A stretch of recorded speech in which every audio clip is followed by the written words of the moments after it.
ਮਿੰਟੂ ਜੀ, ਸਿੱਧੂ ਮੂਸੇਵਾਲਾ ਹੱਤਿਆਕਾਂਡ ਤੋਂ ਸ਼ੁਰੂਆਤ ਕਰ ਲੈਂਦੇ ਹਾਂ। ਲਾਰੈਂਸ ਬਿਸ਼ਨੋਈ ਬਾਰੇ ਖਬਰ ਆ ਰਹੀ ਹੈ ਵੀ ਪੰਜਾਬ ਪੁਲਿਸ ਨੂੰ ਹਿਰਾਸਤ ਮਿਲ ਗਈ ਹੈ ਜੀ।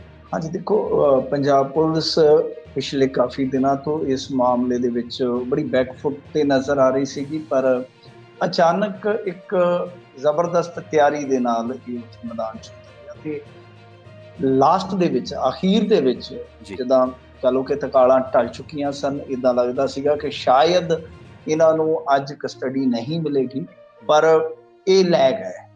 ਉਹਦੇ ਵਿੱਚ ਐਡਵੋਕੇਟ ਜਨਰਲ ਵੀ ਗਏ ਹੋਏ ਸੀਗੇ ਔਰ ਇੰਨੀ ਜ਼ਬਰਦਸਤ ਤਿਆਰੀ ਸੀ ਇਹਨਾਂ ਦੀ ਕਿ ਤਕਰੀਬਨ 2 ਬਖਤਰਬੰਦ ਗਾਡੀਆਂ, ਇਸ ਤੋਂ ਇਲਾਵਾ 70 ਤੋਂ 100 ਦੇ ਕਰੀਬ ਪੁਲਿਸ ਅਧਿਕਾਰੀ ਉੱਥੇ ਮੌਜੂਦ ਸੀ ਜੀ। ਪਹਿਲਾਂ ਹੀ ਇੱਕ ਦਿਨ ਪਹਿਲਾਂ, ਇੱਕ ਰੋਜ਼ ਪਹਿਲਾਂ ਹੀ ਇਹ ਉੱਥੇ ਜਾ ਕੇ ਬੈਠ ਜਾਂਦੇ ਨੇ। ਫਿਰ ਅੱਜ ਉਧਰੋਂ ਰਿਮਾਂਡ ਜਦੋਂ ਖਤਮ ਹੋਣਾ ਸੀ ਤਾਂ ਕਾਨੂੰਨੀ ਤੌਰ ਤੇ ਜੋ ਆਰਗੂਮੈਂਟਸ ਹੁੰਦੇ ਨੇ, ਜ਼ਰਾ ਹੁੰਦੀ ਆ, ਉਹਦਾ ਟਾਈਮ ਸੀਗਾ। ਕਿਉਂਕਿ ਇਹ ਸਾਫ਼ ਸੀਗਾ ਕਿ ਲਾਰੈਂਸ ਬਿਸ਼ਨੋਈ ਵਾਪਸ ਕੋਰਟ ਦੇ ਵਿੱਚ ਜਾਏਗਾ ਹੀ ਜਾਏਗਾ ਜੀ। ਕਿਉਂਕਿ ਪਿਛਲੀ ਮਰਤਬਾ ਜਦੋਂ ਇਹ ਕੋਰਟ ਦੇ ਵਿੱਚ ਗਏ ਸਨ ਲਾਰੈਂਸ ਬਿਸ਼ਨੋਈ ਹੋਰੀ, ਤਾਂ ਉਸ ਟਾਈਮ ਪੰਜਾਬ ਪੁਲਿਸ ਨੇ ਬੜੀ ਚਲਾਕੀ ਨਾਲ ਕਹਿ ਦਿੱਤਾ ਸੀਗਾ ਕਿ ਅਸੀਂ ਤੇ ਇਹਨੂੰ ਨਾਮਜ਼ਦ ਹੀ ਨਹੀਂ ਕੀਤਾ ਹਾਲੇ ਕਿਸੇ ਕੇਸ ਦੇ ਵਿੱਚ, ਤੇ ਡਰ ਕਾਹਦਾ ਜੀ। ਤੇ ਜਦੋਂ ਕਿਸੇ ਕੇਸ ਦੇ ਵਿੱਚ ਕਿਸੇ ਸਟੇਟ ਨੇ ਨਾਮਜ਼ਦ ਹੀ ਨਹੀਂ ਕੀਤਾ ਤੇ ਫਿਰ ਦੂਜੀ ਕੋਈ ਕਾਰਵਾਈ ਤੇ ਜਿਹੜੀ ਆ ਬਣਦੀ ਕੋਈ ਨਹੀਂ। ਇਸ ਕਰਕੇ ਇਹਨਾਂ ਨੇ ਪ੍ਰੋਪਰਲੀ ਪਹਿਲਾਂ ਅਰੈਸਟ ਵਾਰੰਟ ਲੈ ਲਿਆ ਮਾਨਸਾ ਕੋਰਟ ਤੋਂ, ਫਿਰ ਉਸ ਤੋਂ ਬਾਅਦ ਇਹਨਾਂ ਨੇ ਜਾ ਕੇ ਟ੍ਰਾਂਜ਼ਿਟ ਰਿਮਾਂਡ ਜਿਹੜਾ ਉਹ ਕਹਿ ਦਿੱਤਾ ਕਿ ਸਾਨੂੰ ਟ੍ਰਾਂਜ਼ਿਟ ਰਿਮਾਂਡ ਦੇ ਦਿਓ। ਟ੍ਰਾਂਜ਼ਿਟ ਰਿਮਾਂਡ ਹੁੰਦਾ ਹੈ ਕਿ ਇੱਕ ਸਟੇਟ ਤੋਂ ਦੂਸਰੇ ਸਟੇਟ ਤੱਕ ਕਿਸੇ ਮੁਲਜ਼ਮ ਨੂੰ, ਨਾਮਜ਼ਦ ਮੁਲਜ਼ਮ ਨੂੰ ਲੈ ਕੇ ਆਉਣਾ, ਤੁਹਾਨੂੰ ਕਹਿੰਦੇ ਟ੍ਰਾਂਜ਼ਿਟ ਰਿਮਾਂਡ। ਕਿਉਂਕਿ ਇਹਦੇ ਵਿੱਚ ਇਹਨਾਂ ਨੇ ਪ੍ਰੋਡਕਸ਼ਨ ਵਾਰੰਟ ਨਹੀਂ ਸੀ ਲੈਣਾ, ਇਹਦੇ ਵਿੱਚ ਸਿੱਧਾ ਇਹਨਾਂ ਨੇ ਜਾ ਕੇ ਟ੍ਰਾਂਜ਼ਿਟ ਜਿਹੜਾ ਵਾਰੰਟ ਆ ਉਹ ਹਾਸਲ ਕਰਨਾ ਸੀ ਕੋਰਟ ਤੋਂ।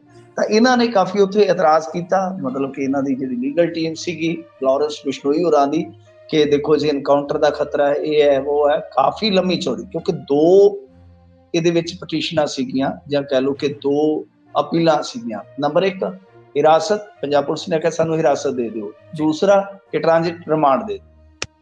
ਹਿਰਾਸਤ ਮਿਲ ਗਈ। ਹੁਣ ਹਿਰਾਸਤ ਦੇ ਵਿੱਚ ਉਹ ਕਹਿ ਰਹੇ ਸਨ ਕਿ ਠੀਕ ਹੈ ਤੁਸੀਂ ਅਰੈਸਟ ਪਾ ਲਓ, ਅਰੈਸਟਿੰਗ ਹੋ ਜਾਏਗੀ ਤਾਂ ਤੁਸੀਂ ਇੱਥੇ ਪੁੱਛਗਿੱਛ ਕਰ ਲਓ, ਕਰਨੀ ਤਾਂ ਪੁੱਛਗਿੱਛ ਹੀ ਹੈ ਨਾ ਜੀ, ਤਾਂ ਤੁਸੀਂ ਇੱਥੇ ਕਰ ਲਓ, ਤਿਹਾੜ ਦੇ ਵਿੱਚ ਕਰ ਲਓ, ਜਿੱਦਾਂ ਮਰਜ਼ੀ ਕਰ ਲਓ, ਪਰ ਉੱਥੇ ਨਾ ਖੜੋ। ਤਾਂ ਦੂਸਰੀ ਜਿਹੜੀ ਪਟੀਸ਼ਨ ਸੀ ਉਹਦੇ ਤੇ ਰੌਲਾ ਸੀਗਾ, ਦੂਸਰੀ ਜਿਹੜੀ ਅਪੀਲ ਸੀ ਉਹਦੇ ਤੇ ਹੀ ਰੌਲਾ ਸੀਗਾ ਕਿਤੇ ਨਾ ਕਿਤੇ। ਤਾਂ ਫਿਰ ਉਹਦਾ ਨਵੇੜਾ ਹੋਇਆ ਸ਼ਾਮ ਨੂੰ, ਤਾਂ ਉਹਦੇ ਵਿੱਚ ਕੋਰਟ ਨੇ ਕੁਝ ਸ਼ਰਤਾਂ ਦੇ ਤਹਿਤ ਟ੍ਰਾਂਜ਼ਿਟ ਰਿਮਾਂਡ ਦੇ ਦਿੱਤਾ। ਟ੍ਰਾਂਜ਼ਿਟ ਰਿਮਾਂਡ ਦਾ ਮਤਲਬ ਕਿ ਲਾਰੈਂਸ ਬਿਸ਼ਨੋਈ ਪੰਜਾਬ ਜਾਏਗਾ। ਹੁਣ ਲਾਰੈਂਸ ਬਿਸ਼ਨੋਈ ਨੂੰ ਪੰਜਾਬ ਲਿਆਉਣ ਵਾਸਤੇ ਵੀ ਸ਼ਰਤਾਂ ਕੋਰਟ ਨੇ ਰੱਖ ਦਿੱਤੀਆਂ। ਨੰਬਰ 1 ਕਿ ਰਸਤੇ ਦੇ ਵਿੱਚ ਗੱਡੀਆਂ ਨਿਕਲ ਚੁੱਕੀਆਂ ਨੇ। ਇਸ ਵੇਲੇ ਜਦੋਂ ਮੈਂ ਗੱਲ ਕਰ ਰਿਹਾ ਪੰਜਾਬੀ ਰੇਡੀਓ USA ਤੇ, ਤਾਂ ਇਸ ਵੇਲੇ ਗੱਡੀਆਂ ਉੱਥੋਂ ਰਵਾਨਾ ਹੋ ਚੁੱਕੀਆਂ ਨੇ, ਮੈਡੀਕਲ ਹੋ ਚੁੱਕਾ ਹੈ। ਰਾਮ ਮਨੋਹਰ ਲੋਹੀਆ ਹਸਪਤਾਲ ਚੋਂ ਮੈਡੀਕਲ ਹੋ ਗਿਆ ਹੈ। ਮੈਡੀਕਲ ਹੋਣ ਤੋਂ ਬਾਅਦ ਗੱਡੀਆਂ ਜਦੋਂ ਤੁਰਨਗੀਆਂ, ਕਿਉਂਕਿ ਇੱਥੋਂ ਮੈਡੀਕਲ ਹੋ ਕੇ 12 ਘੰਟਿਆਂ ਬਾਅਦ ਫਿਰ ਮੈਡੀਕਲ ਹੋਏਗਾ ਪੰਜਾਬ ਦੇ ਹਸਪਤਾਲ ਦੇ ਵਿੱਚ, ਉੱਥੋਂ ਜੋ ਚੀਜ਼ਾਂ ਓਕੇ ਨੇ ਓਕੇ ਹੀ ਚਾਹੀਦੀਆਂ ਨੇ। ਕੋਈ ਗੜਬੜੀ ਹੋਈ ਤਾਂ ਜਿਹੜੇ ਪੰਜਾਬ ਪੁਲਿਸ ਦੇ ਆਫੀਸਰ ਕੋਰਟ ਚੋਂ ਲੈ ਕੇ ਆਇਆ ਇਹ ਜਵਾਬਦੇਹ ਹੋਣ।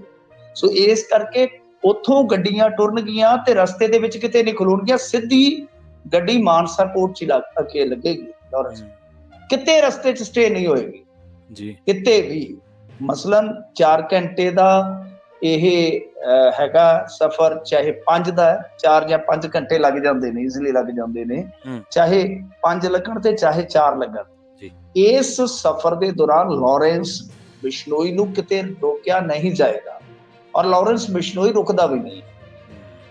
ਇਹਨੂੰ ਇੱਥੇ ਮਲੋਟ ਲਿਆਂਦਾ ਗਿਆ ਸੀਗਾ, ਸਾਡੇ ਆਪਣੇ ਕੁਝ ਸੋਰਸਸ ਸੀਗੇ ਉਹ ਨਾਲ ਸੀ, ਤੇ ਉਹ ਦੱਸਦੇ ਸੀਗੇ, ਕਹਿੰਦੇ ਵੀ ਅਸੀਂ ਇੱਕ ਥਾਂ ਤੇ ਵਾਸ਼ਰੂਮ ਵਾਸਤੇ ਰੁਕਣਾ ਸੀਗਾ, ਤਾਂ 2 ਥਾਵਾਂ ਤੇ ਗੱਡੀ ਜਦੋਂ ਰੋਕੀ ਗਈ ਵੇਖ ਵੂਖ ਕੇ, ਤੇ ਕਹਿੰਦਾ ਕਿ ਨਹੀਂ ਮੈਂ ਇੱਥੇ ਵੀ ਨਹੀਂ ਰੁਕਣਾ। 50 ਕਿਲੋਮੀਟਰ ਅੱਗੇ ਜਾ ਕੇ ਇੱਕ ਐਸਾ ਪੰਪ ਆਇਆ ਜਿਹਦੇ ਤੇ CCTV ਕੈਮਰੇ ਸੀਗੇ, ਜਿਹਦੇ ਤੇ ਮਤਲਬ ਕਿ ਗੱਡੀਆਂ ਕਾਫੀ ਲੱਗ ਸਕਦੀਆਂ ਸੀਗੀਆਂ, ਤਾਂ ਉੱਥੇ ਰੋਕਿਆ ਗਿਆ। ਉੱਥੇ ਰੋਕਿਆ ਗਿਆ। 50 ਕਿਲੋਮੀਟਰ ਤੱਕ ਬੰਦਾ ਵਾਸ਼ਰੂਮ ਵਾਸਤੇ ਨਹੀਂ ਉਤਰਿਆ। ਸੋ ਇਸ ਕਰਕੇ ਉਹਨਾਂ ਨੇ ਆਰਡਰ ਕੁਝ ਇਸ ਕਿਸਮ ਦੇ ਕਰਾਏ ਨੇ, ਕੋਈ ਬਾਰੀ ਅਟੈਕ ਨਾ ਹੋ ਜਾਵੇ, ਜਾਂ ਪੁਲਿਸ ਜਿਹੜੀ ਹੈ ਉਹ ਕੋਈ ਇਸਦਾਂ ਦੀ ਕੋਸ਼ਿਸ਼ ਨਾ ਕਰ ਦੇਵੇ ਕਿ ਇਹ ਭੱਜਣ ਲੱਗਾ ਸੀਗਾ ਜੀ। ਤਾਂ ਪੰਜਾਬ ਪੁਲਿਸ ਨੇ ਕਿਹਾ ਜੀ ਕਿ ਸਾਡੇ ਕੋਲ ਸਾਰੇ ਪ੍ਰਬੰਧ ਹੈਗੇ ਆ, ਆਟੋਮੈਟਿਕ ਹਥਿਆਰ ਨੇ ਸਾਡੇ ਕੋਲ। ਇਹਨਾਂ ਨੇ ਕਿਹਾ ਕਿ ਕਾਫੀ ਆਧੁਨਿਕ ਹਥਿਆਰ ਨੇ ਸਾਡੇ ਕੋਲ। ਦੂਸਰੀ ਚੀਜ਼ ਕਿ ਦੇਖੋ ਜੀ, ਗੱਲ ਇਹ ਆ ਕਿ ਸਾਡੇ ਕੋਲ ਬਖਤਰਬੰਦ ਗੱਡੀਆਂ ਨੇ, ਸਾਰਾ ਪ੍ਰਬੰਧ ਸਾਡੇ ਕੋਲ ਆ, CCTV ਕੈਮਰੇ ਵਿੱਚ ਲੱਗੇ ਨੇ, ਐਨ ਮਤਲਬ ਕਿ ਸਾਰੇ ਚਕਾ ਚੌਬੰਦ ਪ੍ਰੋਗਰਾਮ, ਕੋਈ ਘਬਰਾਉਣ ਦੀ ਜ਼ਰੂਰਤ ਨਹੀਂ ਹੈਗੀ। ਤਾਂ ਫਿਰ ਅਖੀਰ ਜਾ ਕੇ ਇਹ ਆਰਡਰ ਹੋਇਆ।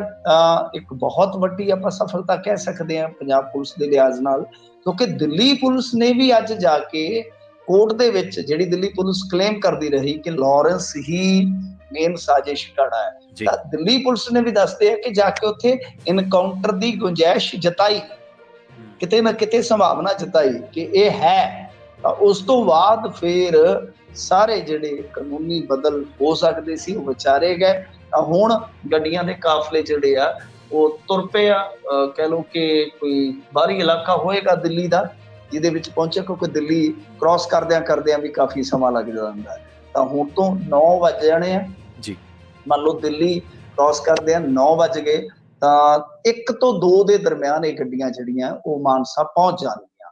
ਤਾਂ ਉਸ ਤੋਂ ਬਾਅਦ ਫਿਰ ਕੱਲ ਨੂੰ ਸਾਰੀ ਇਹ ਪ੍ਰਕਿਰਿਆ ਸ਼ੁਰੂ ਹੋਏਗੀ। ਹਾਲਾਂਕਿ ਜਿਵੇਂ ਅਦਾਲਤ ਨੇ ਕਿਹਾ ਕਿ ਬਾਈ ਪਹਿਲਾਂ ਪੇਸ਼ ਕਰਨਾ ਪਏਗਾ, ਫਿਰ 12 ਘੰਟਿਆਂ ਬਾਅਦ ਮੈਡੀਕਲ ਵਗੈਰਾ ਹੋਏਗਾ, ਉਹ ਸਾਰਾ ਪ੍ਰੋਸੀਜਰ ਫੋਲੋ ਕੀਤਾ ਜਾਏਗਾ।